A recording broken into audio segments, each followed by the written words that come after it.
Welcome, dear all, and welcome to the merry month of May, a month that affects us all, but more so Taurus, Aries, Gemini, Scorpio, Virgo, Sagittarius and Capricorn. So, where do we start? Because there's a lot going on. Okay, now May predominantly brings in the power and the energy of the fixed earth sign of Taurus, the bull. Then on the 20th, the sun moves into Gemini, the air sign of the twins. So firstly, importantly, a big happy birthday to Taurians and Geminis out there. The new moon is on the 6th of May and is also in the sign of Taurus the bull. Now the new moon, as many of you know from my previous videos, is the perfect time to start energizing or re-energizing something in your life or yourself. Or you can use the 2-week new moon period for any form of renewal, new projects or any kind of new beginnings. Importantly, the new moon in Taurus is placed on the backdrop of Mercury retrograding in Taurus.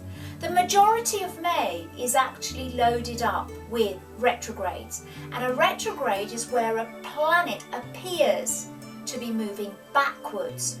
Now, looking at Mercury, Mercury is an important planet to do with communication and travel, and it stays in retrograde till May 22nd. This, of course, affects not only Taurians, but all of us. And as an overview of what this may affect, what we should look at is what Mercury represents or governs. Mercury rules our lower mind, which is that part of us that sees the ordinary, the limitations, and the not so good stuff. Also, it governs how we perceive and interpret information, but also how we relay that to people around us. Mercury also governs areas of, wait for it, speaking, negotiating, buying, selling, listening, formal contracts, documents, travel, mail, logical thought, creativity, business, writing, decision making, and logical thought. But I've already said that. It's affecting me already. In its retrograde, these are all challenged. All retrogrades throw up a bit of confusion for all of us. So I'd advise you all to avoid, if you can, avoid signing contracts, avoid making important decisions, avoid launching any new plans or businesses. This period is very well suited though to reorganising, reflecting and looking at ways forward.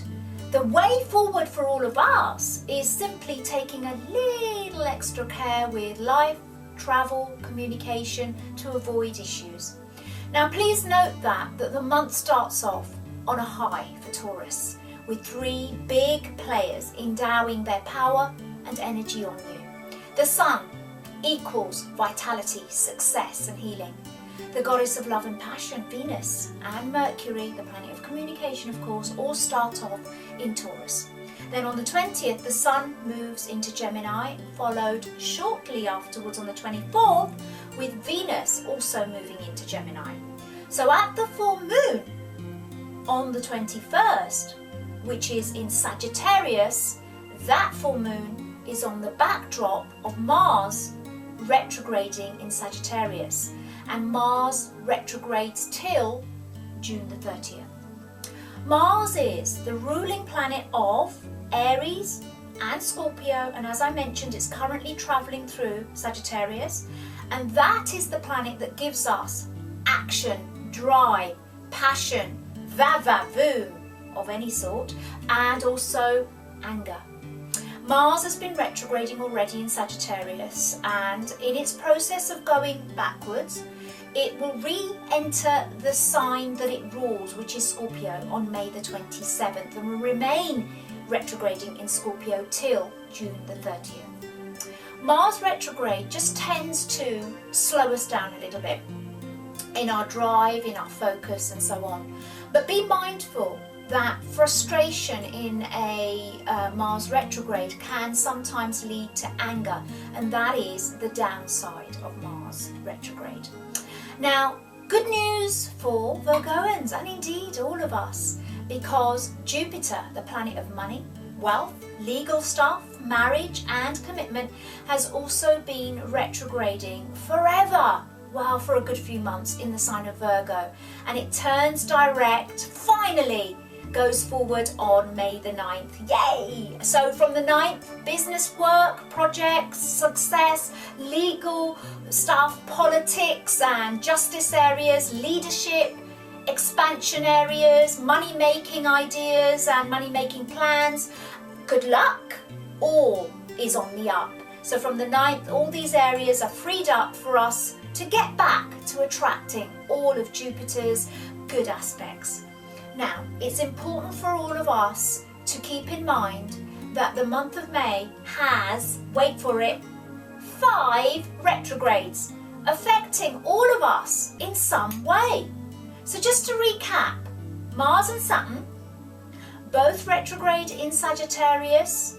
Mars governs Aries and Scorpio, Saturn governs Capricorn. And on the 28th, Mars will have gone far enough backwards that it will enter the sign of Scorpio, the sign that it governs. Ruler of Sagittarius, Jupiter, currently in Virgo, retrograding, the planet of money, marriage, success. Retrograding in Virgo for a few months now, goes forward on May the 9th. Yay, love Jupiter's energy. Pluto, ruler of Scorpio, retrogrades in Capricorn. And of course, Mercury, ruler of Gemini and Virgo, retrogrades in Taurus in May. New moon on the 6th to the full moon on the 21st is a period of expansion, but of course both of these are on the backdrop of 5 retrogrades. I'd advise to see to the day-to-day running of your life, take time over or simply delay any major decisions. Use May to reflect and look after yourself, house, home and family. Okay, a lot more going on than I can mention here, so do catch me live on screen every week for more spiritual and astrological news. As it happens in the month, I'll bring it to you on screen. And hey, don't forget, please do subscribe to my videos and do join me on Facebook and Twitter. Rightio, back soon. I'll get the June astrological update out to you in a few weeks. In the meantime, have a fantastic May, everyone.